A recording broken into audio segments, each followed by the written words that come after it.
focus more on the sources of nutrients and how they and water move through the atmosphere and the Earth. You see, Earth has received water and nutrients from space, believe it or not. Water is thought to derive from comets that bombarded the Earth in early history, and those important elements that make up living things, and much of the Earth's matter, came from the development of the solar system when early stars collapsed and components were caught in the gravitational pull of the Earth. You see, us and all life are actually made of what famous science communicator Carl Sagan once called as star stuff. That's right. You are made of star stuff, man! Okay, enough with the hippie crap. But I mean it. It's true. And because Earth's atmosphere traps water and nutrients from space from so long ago, those very atoms that were formed from the collapsing stars have been recycled throughout Earth's history by various chemical cycling mechanisms. Yep, there is likely a single carbon atom that has been, currently is, or will be in your body that was once found in a dinosaur. Look, I promise you, I'm not high as I say all this. But isn't ecology beautiful, though? Even though energy flows in one direction from the sun and into the ecosystem and is eventually dissipated as heat, nutrients and water are constantly cycled. Geological processes like weathering, erosion, movement of continental plates, and volcanoes all play a role in the cycling of these nutrients.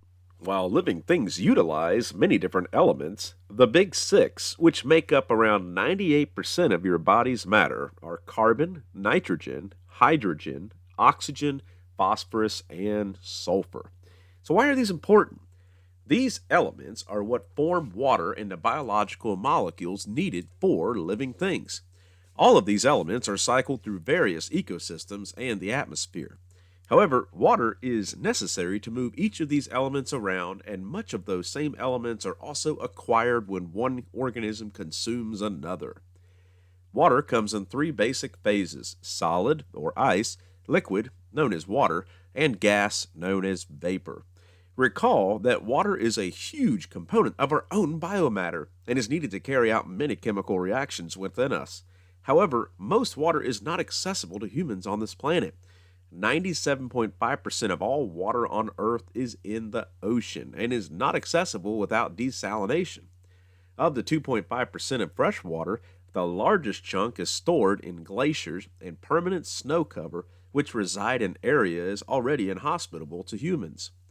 Groundwater makes up the next biggest component, and while we have developed aquifers to take this water, and by irrigating this water, it is causing many shortages, especially in more arid regions of the planet.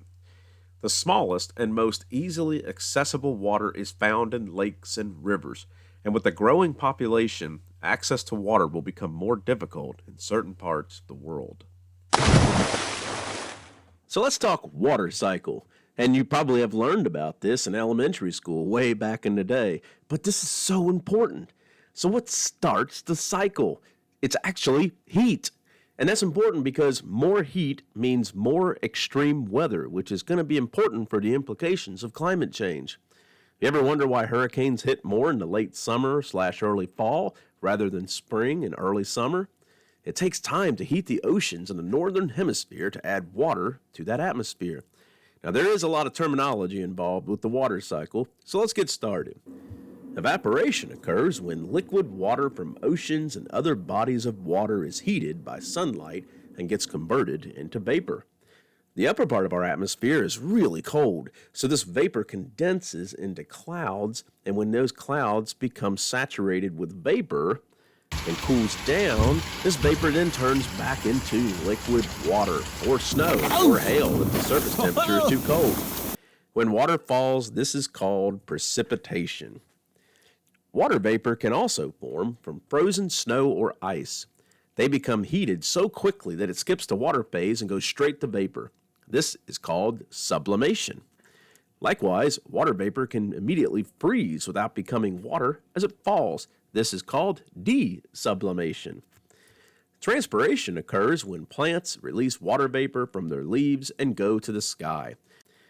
Other areas that water interacts with would be steam from volcanoes, snow melt, and surface runoff making its way into lakes and streams during the warmer months. However, Not all water immediately goes back to creeks, rivers, and oceans. Some water is stored as groundwater, and that has been a very important source for people throughout history.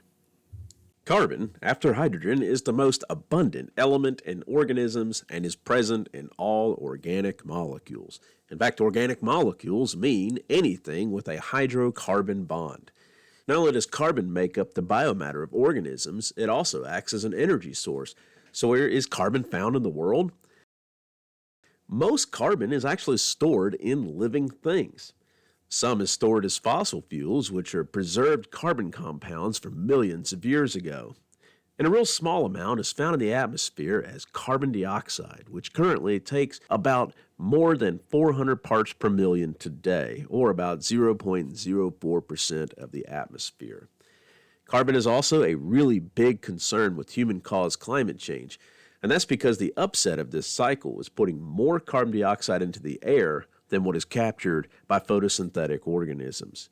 And since CO2 is a greenhouse gas, it makes the overall average temperature of the Earth warmer. The carbon cycle has both biological and geochemical components. The biological components include photosynthesis, where organisms capture carbon dioxide and water in the presence of sunlight to make glucose and starch. Cell respiration takes organic carbon and harvests energy from those chemical bonds, which then produce carbon dioxide gas as a byproduct. The geochemical components include that carbon is found as carbon dioxide in the atmosphere and is stored as various compounds in the Earth's crust. The ratio to atmospheric and crust level carbon varies throughout time. In oceans, calcium carbonate is commonly formed from calcium ions in water as it mixes with carbon dioxide. This calcium carbonate forms shells of many ocean creatures and microbes. And when these creatures die, the calcium carbonate buildup is added to the sediment, making limestone, which is the largest carbon reservoir on Earth outside of living things. And on land, carbon that does not get consumed by decomposers becomes organic carbon in the soils. And this organic carbon that does not fully decompose and remains preserved becomes our fossil fuels, which are a non-renewable resource. Mind you, that takes millions of years to do. Carbon dioxide can also be released from volcanoes.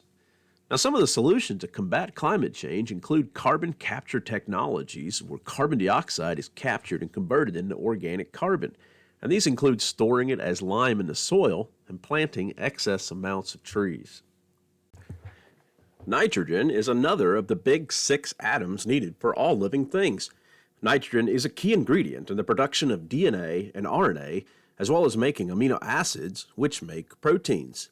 With an atmosphere of around 70% nitrogen, you would think this molecule would be easy to obtain, but the problem with nitrogen is that it is in its most common form, it is triply bonded, making it really difficult to break down and access.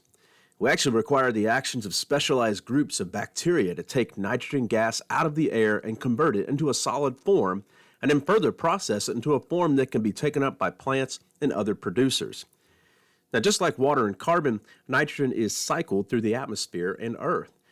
Nitrogen is mostly found as a gas in its diatomic state, N2, and specialized bacteria called nitrogen-fixing bacteria convert that nitrogen into a product called ammonium. Another set of bacteria undergo nitrification, where ammonium is converted into nitrite, which is actually quite toxic to many living things. And so it's further converted into another nitrogenous product called nitrate. Nitrate is able to be assimilated by plants to make amino acids and DNA or RNA. And animals, such as ourselves, receive nitrates or organic nitrogen by eating plants or eating other animals. And when things die, decomposers convert nitrates and organic nitrogen into ammonium.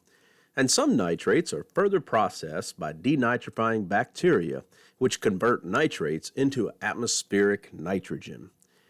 While ammonium nitrate is an important fertilizer for plants, especially if you garden or farm, its overuse has led to some ecological issues. First, fertilizers are used to replenish lost soil nutrients with each agricultural growing season. Unfortunately, many of these fertilizers leach or sink into the soil and end up in rivers, lakes, ponds, and streams. This excess fertilizer causes an abundance of algae to grow, called eutrophication. The issue with eutrophication is that after the algae die, the decomposers have lots of organic material to decompose, but this process requires oxygen. Making waterways depleted of oxygen leads to mass fish and amphibian die-off. This issue is so bad that the southern coast of Louisiana has a massive dead zone where the water has little to no oxygen due to the consistent runoff of fertilizers from the Midwestern United States being drained from the Mississippi River. Families who have relied on fishing for a living in this region for generations no longer have means to do so. Kind of goes to show the interconnectivity of us all. And right now, agricultural practices such as rotating crops that harbor nitrogen-giving bacteria on roots, like in bean plants and old cornfields, and spreading colonies of nitrogen-fixing bacteria in soils are some of the methods used to reduce the impacts of eutrophication. In addition, nitrous oxide acts as a greenhouse gas, and nitric acid can form from fertilizer runoff that is mixed with water and evaporates, leading to some forms of acid rain. It's worth mentioning that phosphorus and sulfur both have their own cycles on Earth, but for the purposes of this video series, I will not cover them. Nevertheless, each element is important to living things. Phosphorus is important in making DNA and RNA backbones, specifically the sugar phosphate portions, and phospholipids are used to form cell membranes. You can also find it in vertebrate bones, which are partly made of calcium phosphate. And like nitrogen, the excess fertilizer runoff from synthetic phosphorus has led to eutrophication and dead zones in water. Sulfur is the last of the big 6 elements of life, and its main function is to produce certain amino acids, especially those found in larger proteins. It essentially acts as a structural element to hold proteins together. The biggest environmental issue from human emissions of sulfur is acid rain, which has lowered the pH of many waterways, making it inhospitable to aquatic life forms, but has also caused damage to many buildings and marble monuments like the Lincoln Memorial. And now that we've looked at the different biogeochemical cycles on Earth, we're now going to look at the various terrestrial biomes that this planet has to offer.